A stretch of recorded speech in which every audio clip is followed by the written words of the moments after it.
السلام علیکم. ریڈیو پاکستان حیدرآباد سے ریڈیو ہیلتھ کیئر کے ساتھ میں ہوں آپ کی میزبان سعدیہ امتیاز. صحت مند انسان ہی صحت مند معاشرے کی بنیاد رکھتے ہیں. روشن اور بہتر مستقبل کا خواب اس وقت تک شرمندہ تعبیر نہیں ہو سکتا جب تک ہم ایک صحت مند معاشرے کی تشکیل میں اپنا کردار ادا نہ کریں. ہمارے بچے ہمارا آنے والا کل ہیں. بچوں کی بہترین نشوونما بہتر صحت کے بغیر ممکن نہیں کہ ایک صحت مند معاشرے کی تشکیل دی جائے. بچوں میں پائی جانے والی بیماریاں اور مسائل جو دن بدن بڑھتے جا رہے ہیں، اس کی ایک اہم وجہ والدین میں تعلیم اور آگاہی کی کمی ہے. آج جس بڑھتے ہوئے مرض اور ایک سنگین مسئلے پر ہم بات کریں گے وہ ہے تھیلیسیمیا. اور اس مسئلے پر گفتگو کے لیے ہمارے ساتھ اسٹوڈیوز میں موجود ہیں ڈاکٹر رومیلا میمن، جو کئی سالوں سے ٹرانسفیوژن فزیشین اور ہیماٹولوجسٹ کے فرائض بخوبی سر انجام دے رہی ہیں. ڈاکٹر صاحبہ، آپ کو اپنے پروگرام میں خوش آمدید کہتے ہیں.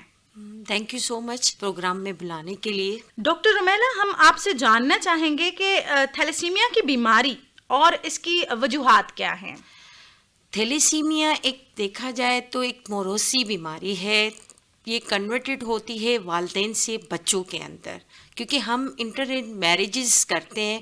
یہ بیماری اسی سے کنورٹڈ ہوتی ہے بچوں کے اندر. تھیلیسیمیا وہ بیماری ہے جس کو کہیں بلڈ کا ڈس آرڈر بھی کہا جاتا ہے. جی ڈاکٹر صاحبہ، عام طور پر اس بیماری کی تشخیص کس عمر میں ہو جاتی ہے یا اس کی ابتدائی علامات کیا ہوتی ہیں؟ ہاں، اس کی تشخیص تو اسٹارٹ میں، ویسے اگر تھیلیسیمیا اسٹارٹ میں جو ہے بچہ پیل ہونا شروع ہو جاتا ہے، بچے کو ڈائریا کی کمپلین ہوتی ہے، فیور کی ہسٹری آ جاتی ہے. تقریباً 8ویں مہینے میں یہ ڈائگنوز ہو جاتی ہے کہ اس کو تھیلیسیمیا ہے، کہ اسپلین لیور اس کا پیلپیبل ہو جاتا ہے.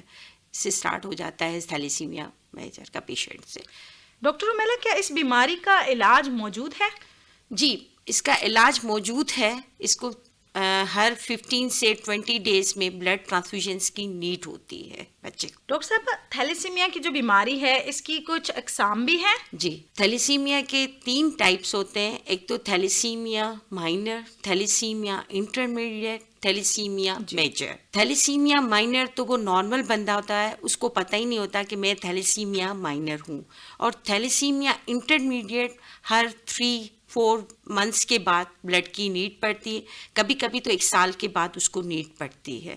اور تھیلیسیمیا میجر میں ایسا ہوتا ہے 15 سے 20 ڈیز تک بچے کو نیڈ ہوتی ہے بلڈ کی. تھیلیسیمیا میجر میں یہ ہوتا ہے کہ ہمارا نارمل لیول آئرن لیول 150 سے 200 تک نارمل ہوتا ہے، لیکن تھیلیسیمیا کے بچوں میں آئرن جو ہے 1000 سے اوپر 2000 3000 ان کا بڑھ جاتا ہے. تو اس کے لیے وہ کافی پیچیدگیاں پیدا کرتا ہے. لیور کے حوالے سے ان کی کافی باڈی کو پرابلمس میں ڈال دیتا ہے اگر ہم اس کا چلیشن نہ کریں. از اے مین امپورٹنٹ ہمارے لیے ٹرانسفیوژنس کے ساتھ چلیشن بھی بہت ضروری ہے کہ جسم سے آئرن کو کم کرنا. ڈاکٹر صاحب، یہ آئرن چلیشن ہوتا کیا ہے؟ آئرن چلیشن دیکھیں نا، آئرن چلیشن بڑھ جاتا ہے کیونکہ ایک بیگ کے اندر جو ہے تقریباً 200 گرام آئرن موجود ہوتا ہے. تو اس وجہ سے ہماری باڈی کے اندر، اب آپ دیکھیں ان بچوں کو ہر 15 دن 20 دن میں نیڈ پڑے گی تو 200 گرام اس کی باڈی میں تو بڑھے گا نا. جی، کم تو نہیں ہوگا. نارمل بندے کا ہی 150 سے لے کے 200 تک نارمل ہوتا ہے. ڈاکٹر صاحب، یہ ایک مہنگا علاج ہے، تو عام آدمی کو کیا کرنا چاہیے؟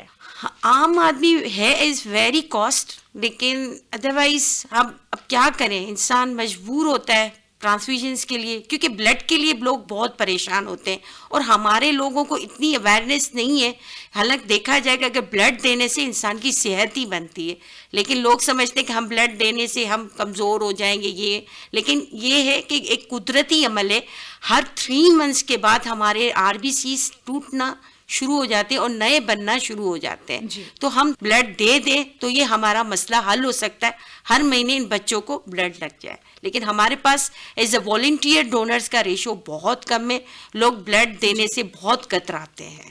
جی، جیسے کہ آپ نے کہا کہ بلڈ ٹرانسفیوژن اور آئرن چلیشن اس کا علاج ہے، اور یہ